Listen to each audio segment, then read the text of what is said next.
right, guys, in this video, I'm going to just talk through what I talked about on our blog and also on the podcast, establishing your resident communication channels. Again, when things change quickly, we need to share information. So here are a few channels, and my suggestion is just stay consistently communicating in the channels that you do. Don't spread yourself too thin. So I'm going to tell you the pros and cons and just a tip for each. Email, the pros, people are used to it. It's fast, effective. The con, everybody is flooded right now with coronavirus updates. I mean, I can check my email and probably 99% of them are telling me how somebody's handling them. So a way to stand out is different subject line. Keep your subject lines consistent from the start. So something like the community name and then update with the date. That way it always looks the same and they get used to seeing, okay, if this is coming out every day or every 2 days, we're being updated with the latest news. Just an idea. A resident portal. If your residents are already using this is a great place to communicate. No con there if it's set up. If it's not, that is the con. The tip is just change the notices regularly so that people know, hey, this is an active channel where we are getting good information. Then you have your social media channels. The pro there is, that is where a lot of people are spending their time right now. If they can't go to work, they can't watch sports, they're on social.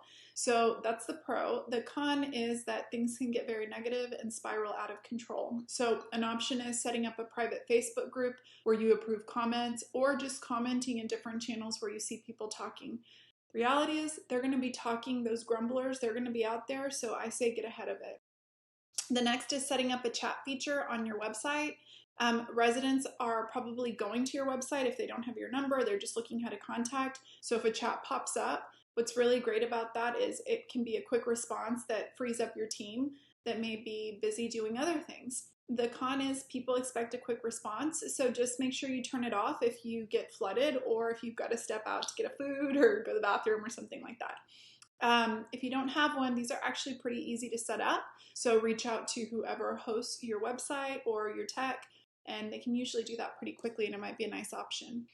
Physical notices and bandit signs are great. If people, they're still going to be out walking their dog, most are going to be getting their mail. There's still things that people are going to be doing within the community. So putting up bandit signs that, says, call us or email us or office temporarily closed, notices about amenity spaces, people are going to be seeing it anyway. The con to that is that somebody has to physically post them. For now, it's probably still a good option.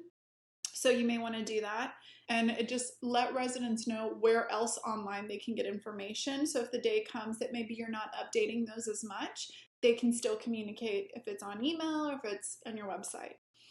Text, if you have a text campaign, that's a great way to get quick, simple, short messages out to residents. The con is just many don't have that set up right now, but if you do have a third-party service provider, you can outline kind of just what is going to be your strategy for communicating. And then the phone, the good old phone, people are used to using it. So the con is only if staff is limited, calls can become overwhelming. So you might think of how to automate it. Maybe set up a frequently asked questions on your website or just even in a voicemail.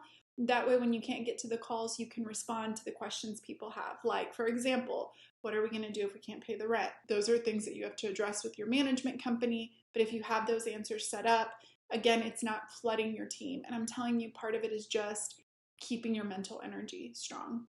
Now, if you do want to go above and beyond, one of the things that I mentioned is there are a lot of potentially elderly or immunocompromised residents that are at our community. And a lot of them, I'm sure, are fearful because of what's going on and because, they're a little bit more vulnerable. So if you do have the bandwidth and if you maybe have some of your employees stuck at home, a nice project to do is just to call your residents and see how they're doing.